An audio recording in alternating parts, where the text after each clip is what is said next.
My name is Jenica Smith, and I'm a new faculty member in the English program.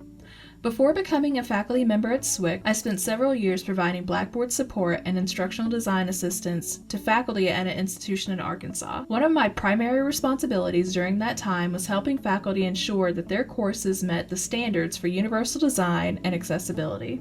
But what is accessibility exactly? When you hear the term accessibility, what do you normally think of? For most of us, we think of our students with physical limitations, so those students who have a visual or auditory impairment. But do you also consider students who have a mobility impairment like an injury or a congenital condition?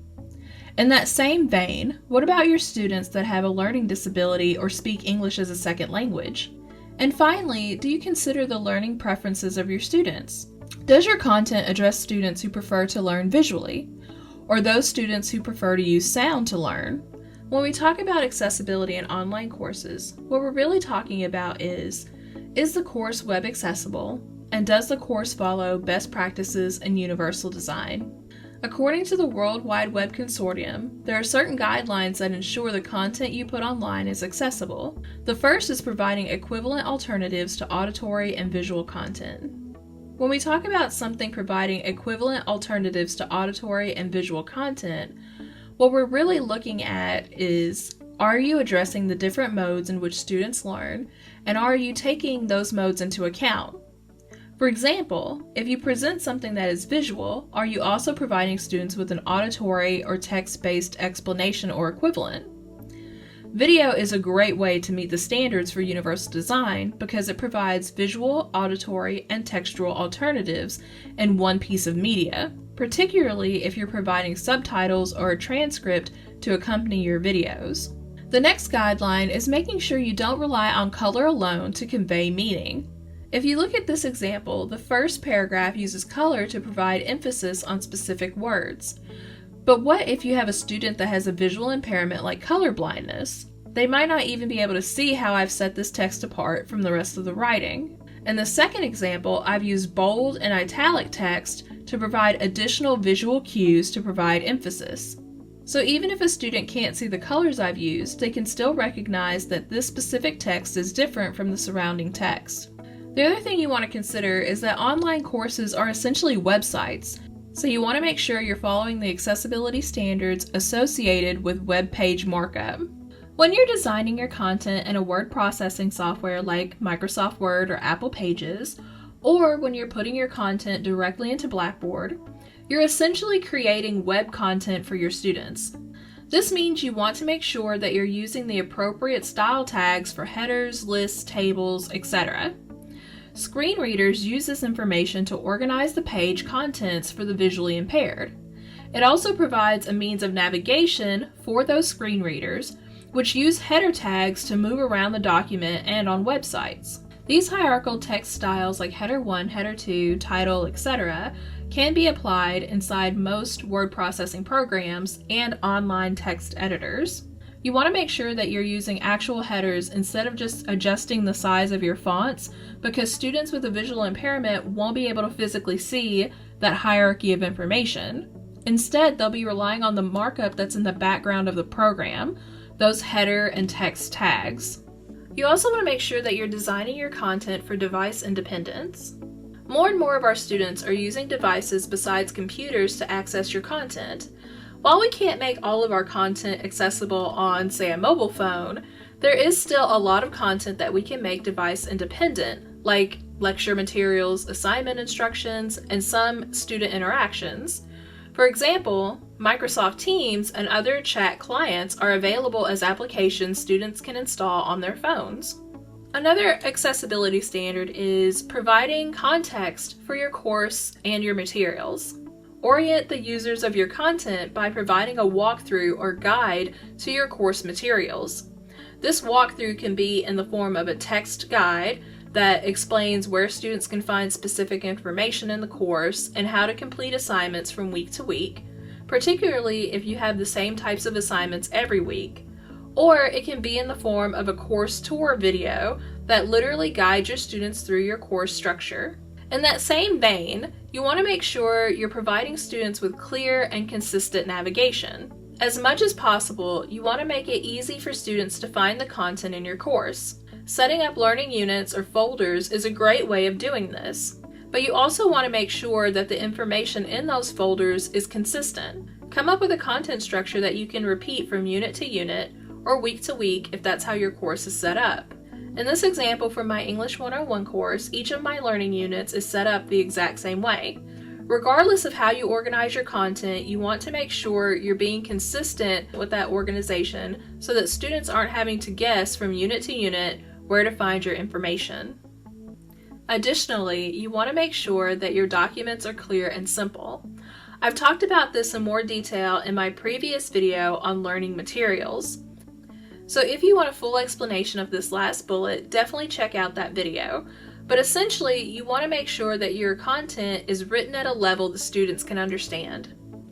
When we talk about universal design, what we're really talking about is creating course materials and content that can be used by all people without the need for customization or adaptation.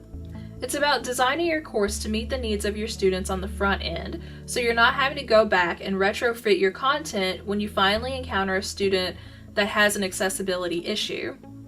In terms of universal design, there are 3 general principles. The first is providing multiple means of representation. This means offering alternative ways of displaying information, which we talked about earlier in this video.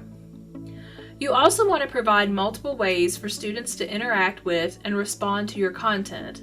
This means optimizing your content for assistive technologies like screen readers and mobility aids that work in the place of a keyboard or mouse. You always want to follow the 3-click rule. It should not take more than 3 clicks for a student to interact with your content. The reason for this, aside from just being best practice in modern web design, is for those students who have a physical limitation that makes using a keyboard and a mouse difficult. Consider a student that is paralyzed and using a prosthetic device or an eye tracker to interact with your content. If it takes 10 mouse clicks to access your content, that would be more physically taxing for that student than for a student who doesn't have that challenge.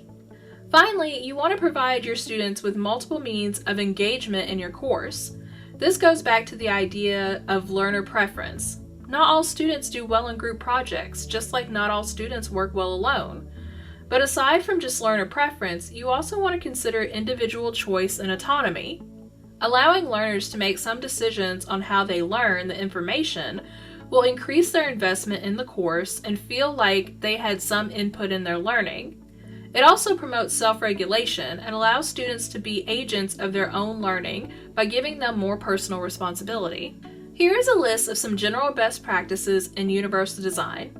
First, remember that content is king. Always start with your content first and then work on the design of that content. Second, make sure your navigation is simple and consistent. Third, personally encourage students to seek accommodations if they need them. There are a lot of students out there that won't seek accommodations because of the stigma attached with what that means, especially if they have a learning disability.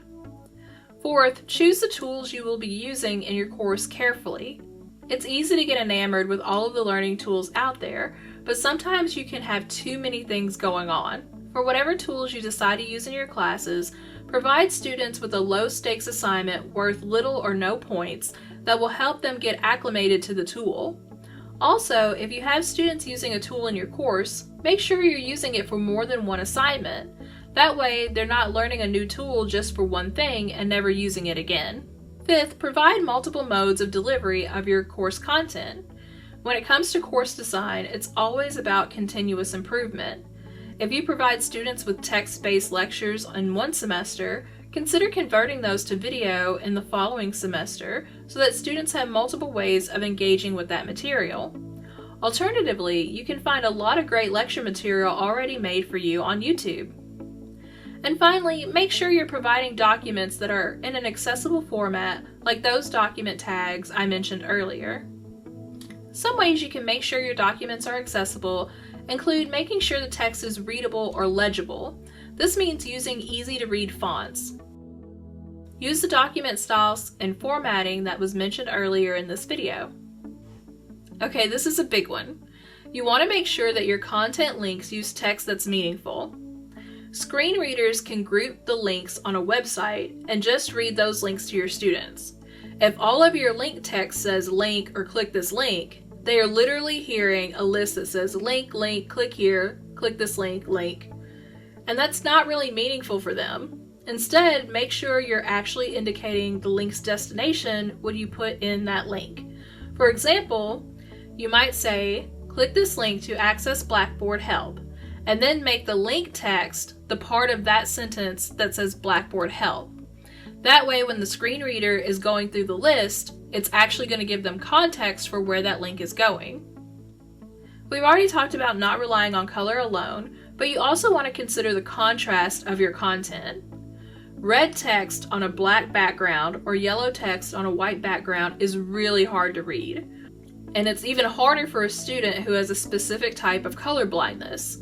With some color blindness, red can actually appear as dark gray or even black, which means that text would disappear completely for that student on that kind of background. When using graphics and images, make sure to include alt tags on those images. Alt tags, or alternative tags, are text that provide students with visual impairments context for the images. Screen readers will tell students when an image is present and then read the alt tag to them.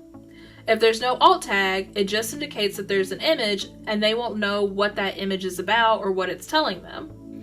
Most word processing programs allow you to add alt tags to any type of graphic in your documents. And Blackboard also has a space where you can add this information on images. If you're including an image for decoration, you should also indicate that on the alt tag so students don't think it's something important like a graph. Similarly, you should label interactive elements like buttons so that students know they can click that element, especially if you're using an image for your button. And you want to make sure that any interactive element you include in the course can be accessed with the keyboard alone. This goes back to those students who have mobility challenges that make using a mouse difficult for them. One way you can check this is by using Ally, which was added to Blackboard over the summer. It's an accessibility checker that scans your content to make sure it meets accessibility standards outlined in this video. In addition to checking your content for accessibility, it also gives you recommendations for improving your content. Do you want to learn more about universal design and accessibility? Then feel free to leave a comment below or email me at jenica.smith@swick.edu.